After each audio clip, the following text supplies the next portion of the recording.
Hey everybody, welcome back to the Yard Dogs channel. Today with me, we have yet another employee interview, and with us is the queen of customer service, Kassy Suntrum. Kassy came with us, and honestly, well, we might say that she was forced to work with us because she's married to my business partner, Liam, but she is super happy to be here. Thanks so much for joining us today, Kassy. Thank you for having me. Perfect. So tell us a little bit about yourself. Before you were working with us at Yard Dogs, what have you been up to for the past couple of years? I have been working at a lot of flower shops, and I've been completing my education degree. So I've been working here and between flower shops, and I think that's why I transitioned here, because it's a lot of customer service and making sure that the customer are happy with what they received. Awesome. And you've actually just recently been accepted to be a teaching position coming up pretty soon, and that might lead into a full-time contract pretty soon as well. Yes, exactly. So all right. Gotta get someone to replace me. Exactly, which is why we're making this video. We're trying to make a good way to show any new customer people that have us. Julianne's been working with us too, and she's fantastic, and she's definitely going to be taking the torch from Kassy there. But you know what, customer service is such an important part of our business. Like we often say here that we're a customer service company that just so happens to do Lawncare. And I guess when it comes to customer service, like tell us, let's rewind a little bit. When you first came to Yard Dogs, would it be an understatement to say things were a little bit disorganized? What would you say? It would not be an understatement, but we got it back into shape quite fast. Really, we just had to have a process figured out. Mm-hmm. It was a lot of sticky notes. Yeah. And now it's a lot more organized, task managers. There's a process for everything, and no one gets left behind, just to make sure no one falls through the cracks. So I guess we were using sticky notes way too often if we were using that, and I don't know, like what you find how do you take an office that's been like we were operating before you came around for about 5 or 6 years, and like things weren't terrible, but gosh, they were far from being where they are today. I mean, how do you clean up the mess when it comes to a business? Because there's so many things going on and you're pulled in 100 different directions. Like, where do you even start? I think the first thing that I did was to see where are things falling, and then how can we prevent those from falling? And a lot of the things that were falling were like, oh, you have to change this. Well, I can't remember to change this if you just verbally tell me to change this. So there had to be a way to track what had to be done. So I think that is where I started, is trying to figure out a method to track what had to be done, because not everything can happen at a snap of a finger. It takes time to get a step done. And when we're with the lawn care company, you know, like customer service is quite heavy. What would you say the typical job is for a customer service person? Like, what does the day-to-day look like? I mean, in the off season, we were organizing a lot of things, but now that we're in the peak season, like we're doing lawns left, right, and center. We're doing, like, honestly, every week we're doing, you know, several, like 500 to 1,000 lawns every single week at this point. But during the day, for customer service, what does the typical role look like? Typically, the day-to-day of customer service is, when are you coming to my house? Mm-hmm. You were just at my house. What do I do now? Yeah. And when are you coming to my house again? That's pretty much the routine. And essentially, we have our program that we can look at to see when we're coming to their house. We know the ins and outs of the lawn care and what services were done to their property and what the recommendations are for afterwards and how they should take care of the lawn.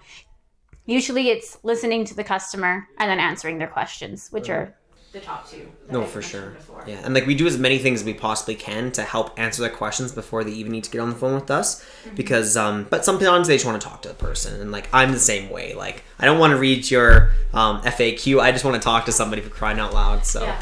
Do you really know I exist? Yes, we do. I have you written down. Absolutely, absolutely. So another big portion of being part of the customer service position is definitely taking into account scheduling for jobs, because if people are asking about the schedule when you come in, you want to make sure that you have some sort of say in the schedule. At Yard Dogs, how do we make sure that jobs are done as efficiently as possible? Because we have such a short window here in Canada. Like it's nice, but people, because finally the sun is out, we've been in the dark ages for so long. Yes. People want to get out there so quick. So we need to do as many jobs as possible, as quick as possible with the finite resources that we have. How do we do it as in the most efficient way as we can? When we go to schedule jobs, or when I go to schedule jobs, I can see every single customer who's booked. And if I click on their little dot, I can see when they booked, what services they need, when they need it to happen by. And we try to get to to everybody as efficiently as possible. And essentially we just work around the clock, like the city, like a big clock, you know, going all the way around community by community, trying to knock out as many jobs as we can in a day, because we want to get to your lawn to get it green as fast as possible. Mm-hmm. And like, even though we work as hard as we can, sometimes we just can't be at some places quick enough, unfortunately. You know, we can only do one lawn at a time at the end of the day. So when some people, some people like they, and, you know, rightfully so, they've had such a long winter, it's harsh, and sometimes some people are getting a little bit impatient. Hey, like, I really need to understand it, but it's hard for us to promise a time because we're so weather dependent. What's sort of the best way to, when a customer comes to us, maybe a little bit upset that we're running a little bit behind, what's sort of the best way to, hear the customer, but also still diffuse what they're saying and still show that there is light at the end of the tunnel here? Absolutely. I think the first step is to listen. And if we told them, hey, we'll be there in 10 days, and it's 20 days later, you own up to it. Sorry, it's my bad, or it's been chaotic with weather, because we live in Calgary and weather changes every 5 minutes. And be upfront and apologetic, and then ask them, how can I make this better? And listen to them and hear them out. And usually what they have to say is quite reasonable, and we can make that work. Usually we try to get them on the next schedule if it's that severe of a situation, which we try to avoid at all costs. Yeah. But weather is crazy. We just had to reschedule 60 jobs last minute yesterday because of wind. And who would have thought wind was something? It's surely rain, but wind? Yeah, wind. If the wind is blowing so hard, the weed control, it blows right off the lawn. It's not going where you need it, and it'll end up in the places you don't want it, thus killing your things that you actually like. Exactly, so because it's a mist, right? It's a mist, exactly. Yeah. So we don't want to damage your lawn, and there's other factors such ground frost, so the aerations can work, and there's the rain. And rain normally we can work through, unless if it's a thunderstorm downpour, but mostly we water after our services, so we do our best to reschedule as fast as possible the next available day. One thing that I can vouch for, because I was doing majority of customer service for the first 5 years of the business, I was doing way too many calls there. I found that it's very dangerous to promise definite answers, because the client's talking to me as one person, but I'm talking to hundreds of people. So when I say something, I'm going to forget, but they're going to remember. So we need to make sure whatever we say is a process, so that whatever you say will be the same thing that Juliana would say, same thing that Liam would say, myself, we all have to be on the same team. So teamwork for customer service. How do we keep communication in this building? How do we keep it tight so that we're all on the same page? I think in general, just having meetings and conferencing and double checking with each other. We're all on the same inbox. We can see all of the things coming in, but we're all taking tasks from this inbox to answer and respond to and be on top of. And it's really nice that we are out in that open area so we can bounce off responses. Is this what you were saying? Is this what is this what you want them to hear? Is this what the company says? That's the best way to make sure new people coming in are on top of what the day-to-day, the go-to proper responses. When you first came to Yard Dogs, you didn't know much about grass, and now you might know a bit too much about grass. What's one thing that's really surprised you with the lawn care industry that you would have never guessed in a million years? I never guessed how much work it is in an office for grass. I would have assumed it's just all out there, but there's so much office work, behind the scenes work that you would never expect.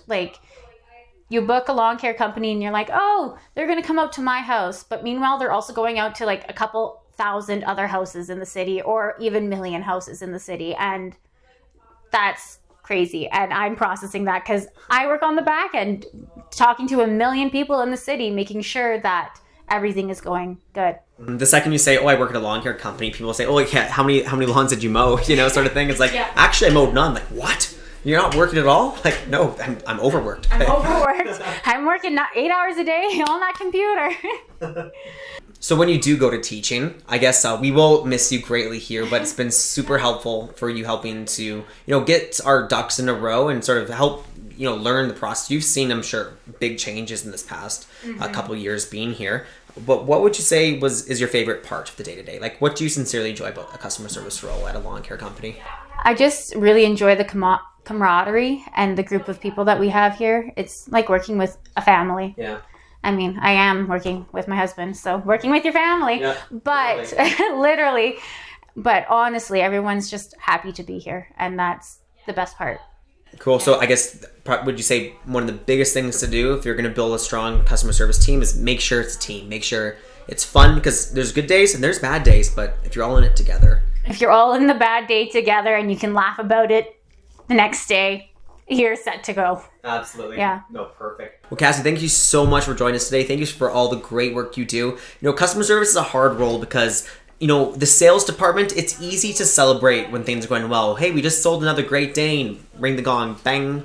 We're having a great sales day. It's awesome. But customer service, no one sees that you've been on the computer all day, responding to emails and taking calls that not everyone's very happy to speak with you. It's an underappreciated work, but it's so important. It's the glue. The unsung heroes. Unsung hero, the customer service people. So customer service, you need to get it right. You need to build a great team. Make sure that because you're in the lawn care industry, it's just grass at the end of the day. We're just here to make grass green and weed free. What's more important is that we give people a customer service experience. So when they call in, make sure they're treated with respect on the phone. Make sure that people have their questions answered, and just make sure that they have a great experience with us. They're not just paying for green grass. They're paying for a nice, pleasant experience. In days like this, where, hey, it's sort of doom and gloomy out there, we might be the only sunshine somebody gets in their day. Absolutely. Perfect. Well, Kassy, thank you so much. Really appreciate your time. And do not forget to like and subscribe. If you have any questions on this interview, please feel free to throw it down in the comments there. We're going to keep these videos coming, and stay tuned for the next one. Ciao.